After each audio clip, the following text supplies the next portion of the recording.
గోదావరి బండుపై ఉన్న అల్లూరి విగ్రహానికి మంత్రి కందుల దుర్గేష్ పూలమాలలు వేసి నివాళులర్పించారు. స్వతంత్రం నా జన్మ హక్కు అని ఆచరణలో చూపిన వ్యక్తి అల్లూరి అని కందుల కొనియాడారు. అల్లూరి స్ఫూర్తితో ప్రతి ఒక్కరూ ముందుకు నడవాలని సూచించారు.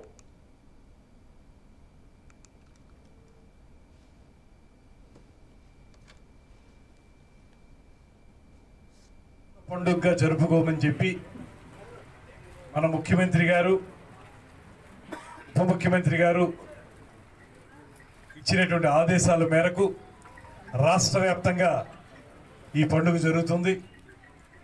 అందుకు ముఖ్యమంత్రి గారికి ప్రత్యేకమైనటువంటి ధన్యవాదాలు తెలియజేస్తూ ఈరోజు నిడదవోలులో జరుగుతున్న వ్యక్తి మొట్టమొదటిగా సాయుధ పోరాటాన్ని ఎంచుకుని గిరిజనులందరికీ కూడా వారు బలోపేతం కావడానికి పోలీస్ స్టేషన్ల మీద దాడి చేసి అక్కడ ఉన్నటువంటి ఆయుధ సామగ్రిని తీసుకుని గిరిజనుల్ని బలోపేతం చేసి స్వాతంత్ర పోరాటంలో భాగస్వాములు చేసినటువంటి ఘనత అల్లూరి సీతారామరాజు గారిది.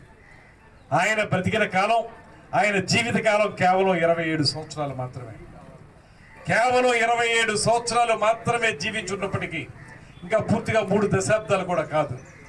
ఇవాళ శత సహస్ర వసంతాల పాటు ఆయన పేరు చిరస్థాయిగా నిలిచిపోయేలాగా ఆయన ఇంత గొప్ప పోరాటం చేశారు.